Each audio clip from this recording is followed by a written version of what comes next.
Hi, hi. So I'm going to share few food for thought on emotional wellness. We say we fall in love. Someone said we fall in love and we break our neck. Why do we have love and we suffer? It's not necessary. Vedanta says where there is love, there is perfect peace, bliss, internal emotional wellness, and externally there will be harmony in relationships. We suffer probably because of attachment. Attachment is opposite of love. So we'll spend some time now to understand what is this difference between love and attachment. You see on the screen, attachment equals love plus selfishness. Love equals attachment minus selfishness. Now when we give our feelings of affection, our fondness to someone, and we expect something in return, then we pollute love and make it attachment.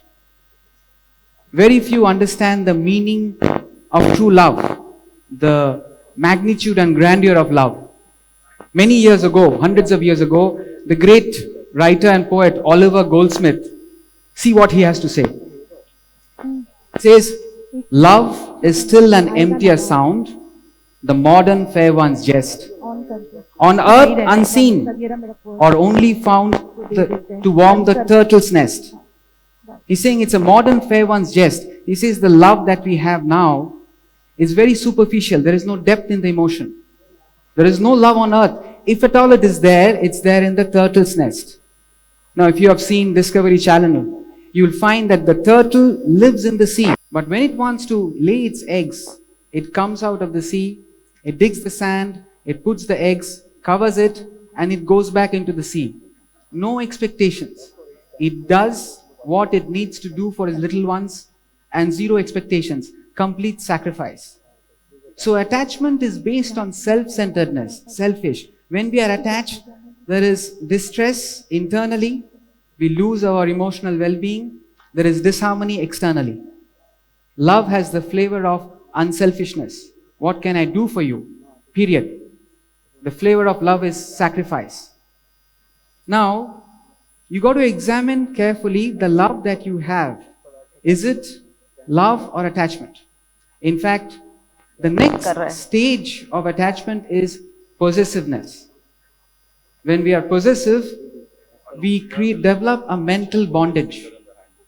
Possessiveness is like a silent killer of our emotional well-being. We believe we are in control, but actually we are losing our freedom. Very difficult to understand mental bondage. See, physical bondage. Suppose I tie myself to a chair, to a table, to the sofa set. Now when I have to move, everything has to move along with me. So when we become possessive in our relationships, we suffocate the other person. That person has to do whatever I want. So I am actually losing my freedom. Love sets you free, sets the other person free. Khalil Gibran. See what Khalil Gibran has to say. He says, marriage is a temple resting on two pillars. Marriage is a temple resting on two pillars. When the pillars come close, the temple collapses. So it's a sign of health to give space to each other. That is true love. Attachment is possessiveness, and that creates agitation, friction, disharmony in the relationship. Now, is the love that we claim attachment or pure love? The acid test is, when it is pure love or true love necessarily has to be universal, uniform, same to one and all. It is attachment which is preferential. Now I leave it to you to examine whether it's love or attachment. See, when we say, I love my family more than others, I love my partner, my children more than others, why are we saying that we love someone more than others? Well, because there is a catering. As long as someone is catering to me, I love them. Where there is no catering, there is indifference, probably hatred. So I come to your home, you make me physically comfortable. At the emotional level, you give me good emotions. Intellectually, whatever I say, you agree, and I say I love you all. Indirectly, am I not loving myself? The moment the catering stops, the love goes out of the window. The father loves the son dearly, but when the son says, I'm going to marry someone the father does not approve, get out of the house. Right? So where the catering stops, the love stops. True love is unconditional. It should not depend on the reciprocation. Doesn't matter. So that is possible when we are unselfish, sacrificial in our attitude. Now how do we, this is fine, but now what is the practical step? How do we convert this preferential attachment to universal love? Right? We probably we experience love for the first time in our life when we meet our partner. And when we have a child, when the family is complete, that's the time love is at its peak. It's at its height. There is a lot of love. But we pollute it. We make it into attachment by restricting it into the family unit. So if you see on the screen, your home should be the center of your affection, not the boundary. Your home should be the center of your affection, not the boundary. Unfortunately, today sometimes we just forget to see beyond our family. It's just me and my family. And that becomes attachment. And I'm repeating, attachment is deadly. It becomes possessiveness, there is suffering, there is turmoil, there is dependency, we lose our freedom, friction and disharmony. See, love is a very beautiful, spontaneous emotion at the level of the mind. It's just a mental feeling. Now the way you love your child, why can't you have the same feeling of love for your mate's child, for the driver's child, or for that matter any child, at the mental level? Your obligations are towards your family. You have an obligation to take care of your family, which you need not for other families, unless you have the resources or you want to. You have an obligation to express your love to your partner, to your family. You don't have an obligation to express your love to everybody. I'm saying universal love doesn't mean I go around and say, I love you, I love you. I might get a tight slap, right? So, but the way I love my parents, why can't I have the same love and respect for anybody of that age? It's just a mental vision. The way you treat your brother and sister. Love is identification. Identification is that sense of oneness. Your joy is my joy. Your sorrow is my sorrow. That's it, just an identification. I feel one with you. So anybody of my brother's age, I can treat him as my brother. He could be a waiter in the restaurant, he could be a shopkeeper. Just at the mental level, you rise up to that vision that, there's a saying, Vasudeva Kutumbakam, which means the whole world is one family. That's the vision we need to raise. When we feel a sense of oneness with everyone, at the mental level. Be more kind. Now don't misuse this. The way you treat your partners, don't treat other partners the same way. So that's the only caution. Probably only Lord Krishna was allowed that, because he had apparently 16,000 wives. So we got the love that we have learned from our family unit has to spread to one and all. The moment we restrict it to the family unit alone, we make it attachment. Attachment is mental bondage. Attachment is constant suffering. Now how do you test the love? The scriptures say, Adveshta Sarva Bhutanam. Adveshta Sarva Bhutanam means no hatred for any being. So they put it in the negative. It's not the how many people you love. Now how am I supposed to love someone in Brazil or, I don't know, Zimbabwe? I don't even know them. But, sir, I love everyone except my neighbor, my mother-in-law. No. So that one exception to the love, that's what we got to analyze. I love everybody else, but I don't love that person because that person is not catering to me. Everybody else is catering to me. So instead of working on love, if you are able to rise above that hatred, why are we hating that person? Because that person is not catering to me. So there is a beautiful saying, hate the sin but not the sinner. Segregate the qualities from the person.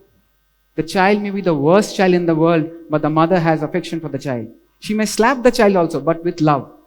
So we need not have that hatred. Where there is hatred, where there is otherness, where I consider myself separate and distinct from you, mind is agitated, there is no emotional wellness. But where there is a oneness, I feel one with you, there is perfect emotional well-being. So let the home be, nobody is saying don't love, but spread that love, embrace one and all with love. Once I was in a crowded place and there was a lot of pushing and a lot of pushing happening. And one guy accidentally stepped on the other person's feet. And before he knew, this guy turns around, he didn't have hands to move. He head-butted the guy and his nose started bleeding. Now, imagine, I'm about to turn and hit the guy. I see he's my school friend or he's my cousin brother. What happens to that hatred? Immediately it drops. Where I identify, there is no negative emotions. Where there is this otherness, there is a problem. So it's not what you meet in life that matters, but how you meet it. It's not whom you meet in life that matters, but how are you relating to that person? Are you relating with attachment and selfishness? Or are you genuinely concerned for the other person's welfare? When it's unselfishness, there is purity, there is peace and external harmony. Now, Vedanta gives another very, very powerful clue as to how to generate this oneness. The clue is in our own constitution. As a human being, we have the body which acts and perceives, seeing, hearing, smelling, tasting, touching. So the body acts and perceives. And within the body is the mind. The mind is the seat of emotions. The law with emotions are, if your emotions are self-centered, selfish, egocentric, if it's all about I and me, my and mine, the mind will be disturbed. That's the law of life. When the emotions are sacrificial, there is compassion, there is kindness, the mind is serene and calm. So we need to keep the purity of the mind going. Now, how do we manage our mind? How do we govern our mind? I can't use my hand to manage my mind, or my legs, or my body. It's the mind which controls the body. The body cannot control the mind, right? So what is that which controls the mind? And that is what is called buddhi, the intellect. Intellect is something which a human being alone has. It is the capacity to think, to reason, to observe the mind and guide the mind. You can say mind is like the flow of water in the river, and intellect is the banks of the river giving direction to the mind. So not only the intellect must ensure there is a flow of positive emotions in the mind, but also we cannot afford to become emotional. There cannot be a flood of emotions. To have emotions is a virtue, but we cannot become emotional. To have sentiments is a virtue, but we cannot afford to become sentimental. So we got to use our intellect to feel deeply but not get affected. That's only a human being can do. That's living up to the dignity and prestige of a human being. Getting affected means mind is agitated and you're not able to do what you're supposed to do. Now, body, mind, intellect are all different. Your body is different from my body. My feelings, your thoughts are all different. So at the level of the body, mind, intellect, if I'm focusing there is differences. But there is what we say, the supreme self. In English, Atman in Sanskrit, which is the same in all of us. The God principle. It is the one homogeneous conscious principle enlivening the heterogeneous variety of beings. It is the same in all of us. So a pure mind, when the mind has knowledge and purity. Impurity is selfishness and ego. When the mind is pure, you are able to see your own self reflected in all beings. You see yourself reflected in everyone. There is a perfect oneness. I'll give an example. There are palaces in India where there is a mirror room. Mirror room has mirror all over. So the king, before he presents himself in the public, he examines himself in the mirror room whether he's dressed appropriately, and he goes to the court. One day, the mirror room door was open, the palace dog entered the room. And it was the only palace dog. There was no other dogs. So when the dog saw so many other dogs, it got scared and it started barking. And all the other reflections started barking. So it became even more scared and it started attacking. It pounced on the mirror broke, it started bleeding. Now examine the difference. Difference between the experience of the king and the dog. When the king saw his different reflections, he saw his own self. There was love, there was oneness, there was harmony, no problem. When the dog entered, it did not have the knowledge of oneness. It saw otherness. There was competition, there was fear, there was hatred, there was bitterness. All the negative emotions followed. So we got to rise above this body, mind and intellect and train ourselves to get that spiritual insight. See your own self reflected in one and all. Then you would treat others exactly how you would treat yourself. So where there is purity of love, we got to rise from selfishness to sacrifice. Service and sacrifice. There is knowledge of oneness. The Supreme Self is same. That gives rise to love, which is a feeling of oneness. And finally, at the level of the action, love at the level of the action manifests as service and sacrifice. You wish for the welfare of one and all. If you can do something, you work for the welfare of one and all. And finally, the scriptures say, Sarva Bhute Hite Rataha. It's a beautiful saying. Sarva Bhute Hite Rataha. Reveling in the welfare of all beings. Someone is happy, you're able to identify and be happy. Now, how can we hurt other living creatures? They have a mind. They feel the pain. How can we hurt other living creatures and expect to have emotional wellness? So we got to rise in love, not fall in love. Rising in love means move from selfishness to unselfishness, convert the love that you have for your family unit, don't restrict it to your family unit, embrace one and all with love, and rise up to recognize the Supreme Self functioning in one and all. See your own self reflected in one and all, then you will treat others exactly how you would treat yourself. Thank you. Thank you very much.